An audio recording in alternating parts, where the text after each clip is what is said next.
ये कोई बीबी हैं, कहती हैं कि मुल्ला, मलवाने, मौलवी, पीर, फ़कीर ये सब फ्रॉडिये हैं, इस मुल्क के लिए नहूसत और नासूर हैं। ये वो तबका है कि जो इस खूबसूरत मुल्क को एक कौम नहीं बनने देता। जी बिल्कुल सही है, आपने दुरुस्त फरमाया कि ये सारे फ्रॉडिये हैं और ये इस मुल्क के लिए नहूसत है और ये नासूर हैं इस मुल्क के लिए। और ये वो तबका है कि जो इस खूबसूरत मुल्क को एक कौम नहीं बनने देता। इस कौम से मुराद शायद वो कौम होगी कि जो यहाँ तिलक लगाती है। इस कौम से मुराद वो होगी कि जो शायद मूर्तियों पर जो है वो जाके दूध उंडेलती है।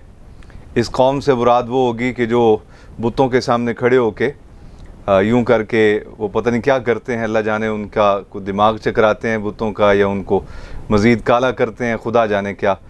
इस कौम से मुराद वो कौम होगी। जबकि ये सारे के सारे लोग जो हैं ये नहूसत हैं। ये सारे उलमा, ये सारे दरवेश, ये हाफिज़, ये कारी, ये आलिम, ये सैयद, ये बुज़ुर्ग, ये पीर, फ़कीर, ये सारे के सारे आपके बकौल नहूसत हैं और इस मुल्क के लिए नासूर हैं। तो फिर यकीनन आपकी समझ और फ़हम के मुताबिक इस मुल्क के लिए बरकत तो यकीनन जनरल अयूब खान हुए। इस मुल्क के लिए बरकत फिर यकीनन याहिया खान थे कि जो हर वक्त शराब के नशे में धुत रहते थे। और आपके बकौल इस मुल्क के लिए बरकत फिर वो यकीनन सिविल डिक्टेटर होंगे कि जिन्होंने कहा कि उधर तुम इधर हम, यहाँ से जो उधर जाएगा हम उसकी टांगे तोड़ देंगे। इस मुल्क के लिए बरकत फिर ज़ियाउल हक साहब थे, क्योंकि ज़ियाउल हक साहब वो अजीम शख्सियत के मालिक थे जिनकी लगाई हुई आग आज भी पाकिस्तानी कौम भुगत रही है, जिनकी पैदा करदा दहशत गर्दाना सोच और फिक्र ने आज भी हज़ारों पाकिस्तानी मुसलमानों की जानों का ज़िया किया, कत्लेआम किया बम धमाकों के ज़रिए, जिन्होंने MKM का तोहफ़ा दिया, जिन्होंने तालिबानाइजेशन का तोहफ़ा दिया।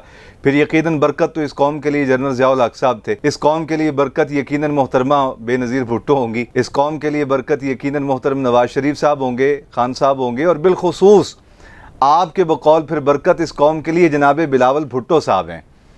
इस कौम के लिए बरकत तो फिर मोहतरम परवेज़ मुशर्रफ साहब थे कि जो लाहौर बसंत मनाने आया करते थे और बसंत के नाम पर पता नहीं क्या कुछ यहाँ लाहौर में करते थे आके। शराब आम थी, कबाब आम, और खुदा जाने वो किन किन कोठियों को आके आबाद करते थे और कहाँ कहाँ वो डेरे लगाते थे। अगर ये राज लोगों के सामने बयान किए जाए तो यकीनन लोग जो हैं वो अपना सर पकड़ के बैठ जाएं कि ये जिनको आप लोग बरकत समझते हैं ये क्या थे। और ये दुर्वेश, ये आलिम, ये हाफिज़, ये कारी, ये सैयद, ये मस्जिदों को आबाद करने वाले, ये कुरान पढ़ने वाले, ये हदीस पढ़ने वाले, ये रातों को उठ उठ के रोने वाले, ये दिन में अल्लाह के घरों को आबाद करने वाले, ये तबलीग दीन करने वाले, ये लोगों को खैर की तरफ बुलाने वाले, आपके बकौल ये सारे फ्राडिये हैं, आपके बकौल ये सारे नौसत हैं, आपके बकौल ये सारे के सारे नासूर हैं। तो फिर बरकत यकीनन ये वो तबका है कि जिसने पिछले 75 साल से वतन अजीज मुल्क पाकिस्तान को लूटा। और मैं कई बार कहा करता हूँ कि वजीर आजम लियाकत अली खान से लेके आज के दिन तक कोई एक बंदा हमें दिखा दें कि जो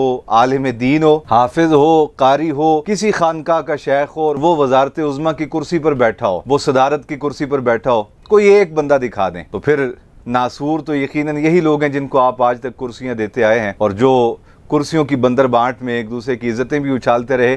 किसी मौलवी ने किसी मुअज़्ज़िज़ खातून की नंगी तस्वीरें हेलीकॉप्टर से नहीं गिराई, याद रखिएगा। किसी मौलवी ने किसी खातून के मुतालिक गिराज वाली बात नहीं की। किसी मौलवी ने किसी शख्स के मुतालिक यूरोप में नाजायज़ औलाद के मुतालिक बात नहीं की। ये सारा गंद आप लोग उछालते हैं। ये उलमा तो शरीफ लोग हैं, ये दरवेश लोग हैं, ये फ़कीर लोग हैं, ये मशाइख, इन्होंने तो हमेशा अमन की बात की, मोहब्बत की बात की। असल बात यह है कि जब बंदा गैर की आंख से देखे, गैर के कान से सुने और सुबह से लेकर शाम तक गैर के प्रोपेगंडे का शिकार रहे, तो ऐसा आदमी फिर यही ख्याल करता है जैसा इन्होंने सवाल भेजा कि ये सारे के सारे नासूर हैं। लेकिन एक बात है जो आखिर में मैं कहना चाहता हूँ, अगर ये मशाइख ना होते, अगर ये बुजुर्ग ना होते, अगर ये कुरान और हदीस सुनाने वाले और दिलों को सख्ती से निकाल कर नरमी की तरफ लाने वाले और कौम के दिलों में रहम दिली का जज्बा पैदा करने वाले ये दरवेश ना होते, तो तुम लोग आपस में एक दूसरे की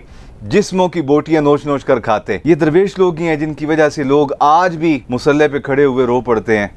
ये दरवेश लोग ही हैं, ये उलमा ही हैं, ये मशाइख ही हैं, ये पिराने इज़ाम ही हैं कि जिनकी वजह से आज भी लोग दुआ मांगते हुए रो पड़ते हैं। वगरना इस कौम का जो अशर है वो अल्लाह जानता है, अल्लाह का रसूल जानता है क्या कुछ हो चुका होता। हमारे इस इलाके में एक साहब थे, तो वो हमा वक्त बुजुर्गों को, उलमा को गालियां दिया करते थे। मेरे शेख करीम आपको भी वो बंदा कोई मौका जाने ना देता, जब आपका नाम सुनता तो मुगल्लिज़ात बकता। मैं ऐनी शाहिद हूँ, रात 12 बजे का वक्त था और उसने शराब पी और रज कर पी। हालत ये हुई उसकी कि वो शराब के नशे में ही उसकी रूह कफ़स उनसरी से परवाज कर गई। शराब के नशे में ही उसकी मौत जो है वो वाक़ई हो गई। 6, 7, 8 बहन भाई थे, किसी आदमी ने आके उसकी मैयत नहीं उठाई। सुबह नमाज फजर के बाद मेरे शेख हजरत बाबा जी अल्लामा हाफिज गुलाम रसूल जलाली रहमतुल्लाह अलैह आप बाहर निकले तो लोगों ने बताया कि ये रात को 12-1 बजे शराब पी के मर गया। अभी तक इसके सगे बहन भाई इसकी मैयत उठाने को तैयार नहीं। आपने अपने शागिर्दों को बुलाया, मुरीदीन को बुलाया, मुहिब्बीन को बुलाया और फरमाया फौरन इसके लिए चारपाई का इंतजाम करो, गुस्ल दो, कफन पहनाओ और इसके लिए नमाज जनाजा का एहतमाम करो। आपने जाके उसे उठाया, कफन पहनाया, उसे गुस्ल दिया और उसका जनाजा पढ़ाया और तदफीन की। उसके सगे बहन भाई उसके करीब आने के लिए तैयार नहीं थे। और मैं आपको बताऊं ये वो लोग थे कि जो हर ताकतवर हुकूमत के साथ हुआ करते थे। ये उलमा ही हैं जिनकी वजह से आपकी इज्जत महफूज हैं। ये उलमा ही हैं जिनकी वजह से आज भी मुआशरे में अखलाकियात बाकी हैं। वगरना इंसान हैवान बनते देर न लगाए अगर ये कुरान पढ़ पढ़ के लोगों के दिलों में नरमी पैदा करने वाले लोग मौजूद ना हो। अल्लाह रब्बुल आलमीन अक्ल सलीम अता फरमाए। अस्सलामु अलैकुम व रहमतुल्लाहि व बरकातहू।